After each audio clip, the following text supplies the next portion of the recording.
coisas parecidas dessas que vocês estão trazendo. Eu também tive um filho de temperamento muito forte. O que acontece é que nós parimos líderes, nós tivemos filhos líderes. E não é fácil, não é igual. 9 vão estar de um jeito, o nosso vai estar de outro. Por quê? Porque o nosso é mais inteligente, mais esperto, mais rápido, mais contestador, mais não aceita as coisas como os carneirinhos tudo bom. Por quê? É um cacique e o resto é índio. É por isso. É simples assim. Tem todo um lado bom disso, né? Maravilhoso. E tem todo o desafio. Como você conduz? Como é que você educa um líder de 2 anos, 3 anos? É difícil. Então, assim, eu falo assim, se toda criança que nasce é um convite para a gente estudar, para ser pai e mãe, um desse é uma intimação, entendeu? Você pode não estudar? Pode, mas você vai ter muito mais dificuldade. A escola, dentro do que vocês descreveram para mim, lamentavelmente, o problema é a professora, tá bem claro isso na descrição de vocês. Óbvio que eu não fui lá, óbvio que eu não conheço a professora, eu não sei o nome da escola, eu não sei de quem eu tô falando, eu não sei, então eu tô trabalhando só com o que vocês me trouxeram, mas pelo relato de vocês, ano passado era bom. Então o problema é a professora desse ano, ponto. Ele queria ir, ele gostava de ir, e aí uma pessoa que é dura, mas a pior combinação que você pode ter com uma criança que nasceu líder é uma pessoa dura, porque você vai fazer um cabo de guerra, você vai puxar desse lado, ele vai puxar do outro. E aí ele vai piorando. Então, ao invés de eu ir atenuando, que foi a palavra que você usou, né? Dar uma atenuada na personalidade dele, uma suavizada, né? Na personalidade dele, nós vamos desequilibrando, vai ficando cada vez pior. Por quê? Porque ele vai tentar se colocar como líder. Ele é líder. Então, assim, tem inúmeros casos, tá? Que eu poderia trazer para vocês de acompanhamento em escola. Eu tive uma vez um acompanhamento de um menino chamado Pedro. Pedro tinha 3 anos também, por aí. E o Pedro era um desse aí. Desse aqui, tem aqui também. Eu sou essa pessoa também, né? Então eu posso falar tranquilo. E não acho nada ruim ser assim. Pelo contrário, eu acho muito bom ser assim. Ele queria, porque queria, assim, a professora pegou um livro assim, de historinha, falou assim, vamos ler uma história. Botou as crianças tudo em roda, nananana. O Pedro pegou outro livro e falou, eu vou ler. E a professora falou, eu vou ler, Pedro, depois você lê a sua história, tá bom? Pedro falou, não, eu vou ler. A professora falou, não, Pedro. E eu estava observando, era uma consultoria de acompanhamento. Eu estava dentro da sala de aula observando o que acontecia, porque tem coisa que a gente tem que lá ver, né? Que a gente não fica sabendo. Aí o Pedro, com os pés no chão, assim, sabe? E a professora falou, tá bom, Pedro, eu vou ler, depois você vai ler. Você vai ler a sua história. Começou a ler, o Pedro fez assim, xixi. A auxiliar saiu, foi com ele pro banheiro e voltou. Tá bom. Na hora do feedback, depois do acompanhamento, eu ia fazer o feedback. Eu falei assim, eu dou minha mão em aposta, pode tirar fora se esse Pedro não fez nenhuma gota de xixi. Nenhuma gota de xixi. Auxiliar, eu quero começar a conversa contigo. Pedro fez xixi ou não fez xixi? Eu aposto que Pedro não fez xixi. Ela falou, não, Isa. Falei, gente, deixa eu falar uma coisa. Qual era o objetivo da roda de história? Ah, Isa, contar a história, não sei o quê. O que o Pedro queria fazer? Contar a história. Qual é o problema de deixar o Pedro contar a história? Qual é a grande dificuldade? Qual é o big deal? Qual é a questão de deixar o Pedro contar a história numa roda de história? Então, os nossos professores, lamentavelmente, não estão preparados para lidar. Eles também estão disputando poder com o moleque de 2 anos, 3 anos. E aí o Pedro tem todo aquele comportamento que depois vai ser levado para a mãe do Pedro, para o pai do Pedro, que o Pedro não se comporta, que o Pedro atrapalha a atividade, que todo mundo quer ouvir a história, só o Pedro que não, porque o Pedro quer contar a história. Deixa ele contar a história, depois você conta a história, tá tudo bem. Ali, a pergunta é, por que não? Qual é o grande motivo que vai atrapalhar a sua programação do Pedro contar a história que ele quer contar? Deixa ele contar a história. Então, os professores não sabem disso. Então, para mim, dentro de tudo que eu ouvi de vocês, vocês querem trocar de escola, eu também acho que tem que trocar, a professora não está atendendo, não está funcionando, se a coordenadora também não está, que é de cima, né, que é todo mundo assim, então não vai adiantar. E imagina para um garoto como ele ficar o dia inteiro nesse lugar. Com essa gestão, coloca esse lugar dele. Então, a hora que ele chega, quem é que salva ele de lá, né? A mãe. Quem é que está estudando um pouco mais? Quem é que está entendendo ele? Quem é que está conseguindo oferecer para ele um pouco de respaldo no ele ser como ele é? A mãe, por isso que ele gruda. É escola, né? A escola não tá sabendo, então ele fica o dia inteiro lá, a hora que a mãe chega, esse negócio com a mãe todo. Então, quando equilibrar a escola estiver legal, quando a escola também for fonte de afeto, quando a escola estiver bacana, conseguindo, né, interagir com ele de uma forma saudável, talvez até um pouco esse negócio com a mãe possa dar uma amenizada. Quanto mais o pai também entender, né, e conseguir não ser aquele que chega quando a mãe não deu mais conta de conversar para resolver. Essa dinâmica também pode jogar ele cada vez mais colado à mãe. Então, eu costumo dizer que a gente precisa ser completo, a pessoa. Eu, como mãe, eu tenho que ter em mim a gentileza e a firmeza. Eu, como pai, tenho que também ter a gentileza e a firmeza. Eu não posso ter a gentileza na mãe e a firmeza no pai. Tem que ser junto, as duas coisas nas pessoas. Claro que isso é um objetivo, a gente vai conquistando isso, a gente vai buscando isso. É um grande desafio, mas a gente consegue, né? A gente vai chegando. Vocês estão num bom caminho, assim, eu sinto coisas boas vindas de vocês. Não tenho pesquisa científica para falar o que eu vou falar agora, tá? Tô falando da minha prática de atender, faz quase 10 anos, né, gente, que eu tô atendendo famílias. Meu filho fez 12 já, então tem isso, tem uns 10 anos já que eu tô nisso aqui. Embora não tenha o registro da pesquisa em algum lugar, é bastante tempo. Tem bastante já material para dizer o que eu vou falar para vocês. Eu percebo uma conexão entre coléricos e altas habilidades e superdotação. Então, de todos os diagnósticos possíveis para esse garoto, o que eu investigaria mais para frente, a hora que ele tiver um pouco maior, é altas habilidades, tá? Eu me descobri com altas habilidades agora, com 39 anos, nunca sabia disso, mas sempre tive muita facilidade, sempre peguei as coisas muito fácil, quase nunca precisei estudar para prova nenhuma, rápido, e a gente não tem paciência. A gente não tem paciência.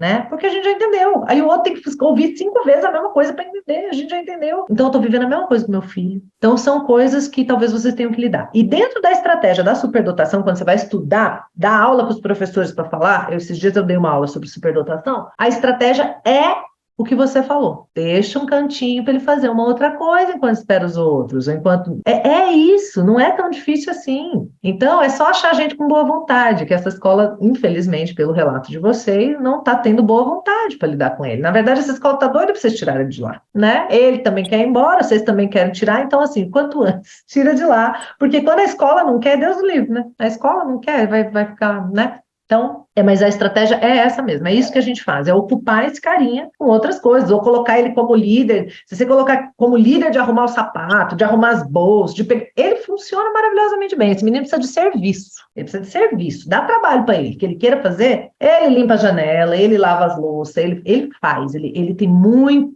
para oferecer. Se ao invés de ficar esperando na mesa e batucando na hora da refeição, se a professora botasse ele para servir os pratinhos dos amigos, ele para servir os copinhos, e eventualmente derrubar uma coisa ou outra, mas ela ia ter um excelente ajudante, mas ela não está sabendo aproveitar. Ele precisa de atividade, ele não aguenta ficar sem fazer nada esperando os outros mandar o que ele tem que fazer, ou o que é a próxima coisa. Ele não nasceu para isso, ele não nasceu para isso. O físico, ele não tem dor física, ele tem dor emocional, né? Ele chora pelo emocional. Essas crianças, em todas as crianças isso acontece, mas nessas coléricas, isso acontece com mais intensidade. O quê? O desenvolvimento cognitivo vem antes do emocional. E dá uma discrepância muito grande. Ele já entende um monte de coisa. Ele entende. Você fala, ele sabe, ele entende, mas ele não dá conta. Ele se sente muito frustrado e ele chora e ele briga. E mesmo que ele entendeu, ele não consegue suportar essa frustração sem essa reação exagerada toda. É por causa disso. E às vezes o adulto fica assim, mas você já entende, por que você está chorando? Se você já entende, por que você está se debatendo? É por isso. Porque ele já entende cognitivamente, ou ele já é forte fisicamente, também vale isso. Mas emocionalmente ele se sente muito ferido quando alguém desrespeita. Agora, tem um detalhe importante, como ele é muito inteligente, combinado não sai caro. Se você explica direitinho, se você antecipa, se você faz o combinado e ele concorda, ele tende a cumprir, ele tende a ser muito leal no combinado. Então é uma criança que funciona muito bem com a antecipação e com os combinados bem feitos. Essa parte do social, a educação social não veio de fábrica para esse temperamento, tá? Cumprimentar, entender a indireta, dar uma risadinha, ser simpático, não veio de fábrica, veio pro sanguíneo. O sanguíneo é o outro temperamento, que é assim. Esse não veio de fábrica. Então, isso nós vamos ter que fazer. Eu tenho que fazer com meu filho também. Meu filho tem 12 anos.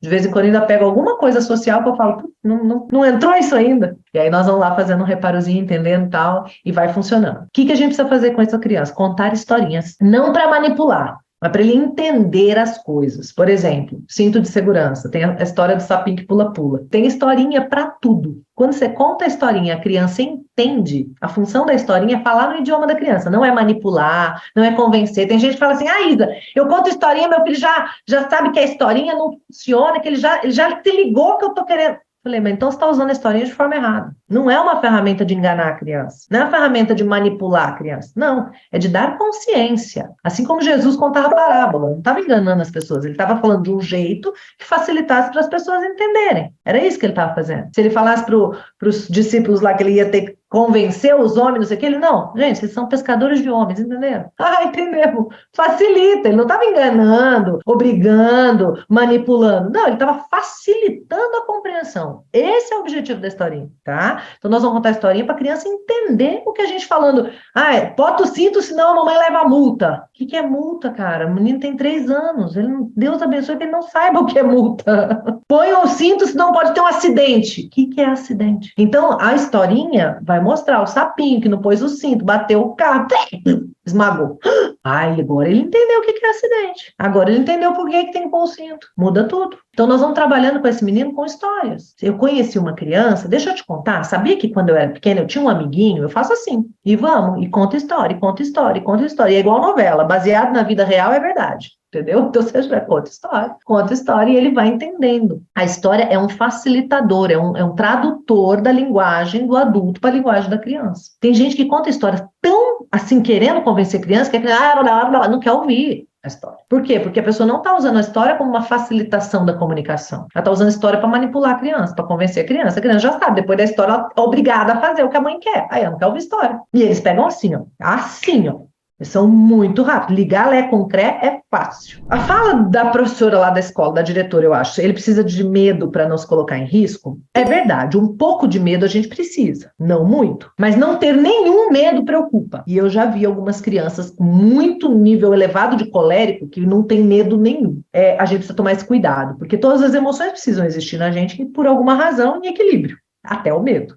Não ter medo nenhum preocupa, e aí a gente precisa, né, vem cá, é perigoso, tem que ter medo sim, um pouco, pelo menos, disso aqui. Mas ter muito medo é um caos, um desastre, né, que a pessoa não faz nada. É o equilíbrio. Que uma criança como essa, eu preciso ir 95% na malemolência, nas histórias, na conversa, na brincadeira, na musiquinha. Vocês vão ver tudo lá no manual, vocês estão fazendo o manual, não é? Depois, 5% da vida, o 95% é aqui na maciota, na conversa, no recurso, na historinha, na brincadeira, na negociação, no porquê não, dizer mais sim do que não, blá, blá, blá, blá. 5% da vida é firmeza. É firmeza. 5%. Então, aquelas coisas assim, você pensa que está falando com quem? Eu sou tua mãe, eu sou teu pai. A gente não faz assim. Ei, 5% da vida, essa criança precisa. Todas precisam. Outra coisa importante, essa criança precisa admirar o pai e a mãe. Então, se a gente for bobão, nós perdemos essa criança. A gente tem que ser esperto, a gente tem que ser inteligente também, a gente tem que não deixar ele ganhar tudo, para ele ter uma admiração pela gente. Porque essa criança segue só quem ele admira. Até que quando crescer vai ser assim, gente. Não, ele não aguenta bobões.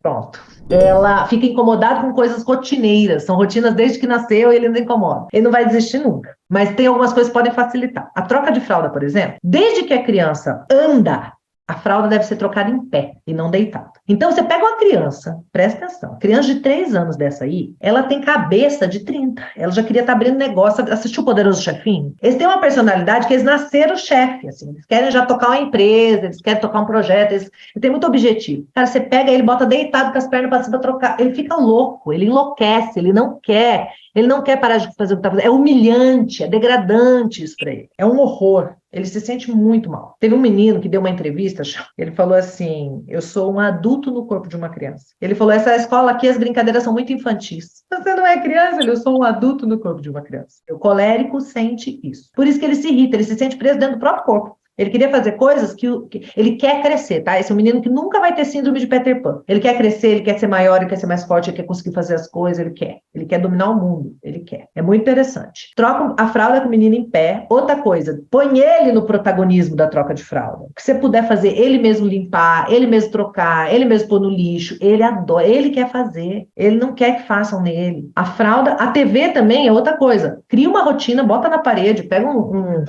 quadrinho desse assim, ó. Semana, tá vendo? Tem a semaninha e tudo, não. Faz com ele. Vamos construir aqui como vai ser a nossa rotina? Qual vai ser a hora da TV? Aí tá lá. Ele concordou. Quando ele, TV, vem cá, vamos olhar aqui nossa rotina. Não é você sendo a pessoa chata. Já falei, hoje é dia de escola, você já sabe. Não. Vai lá pra rotina. Vem cá, que dia é hoje? Quando vai ser a TV?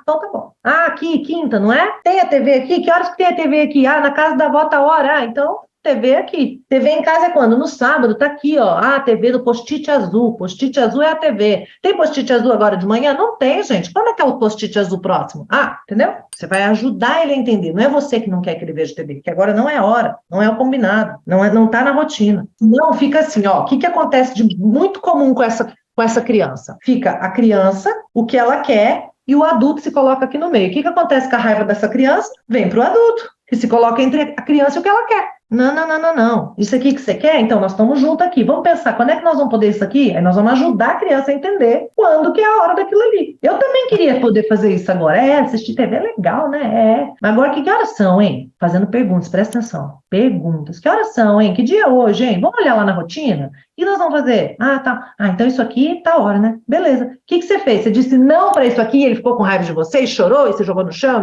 Não. Ele entendeu. E nós estamos juntos. Vínculo preservado e a TV só mudou na linha do tempo, o horário. Onde que vai ser?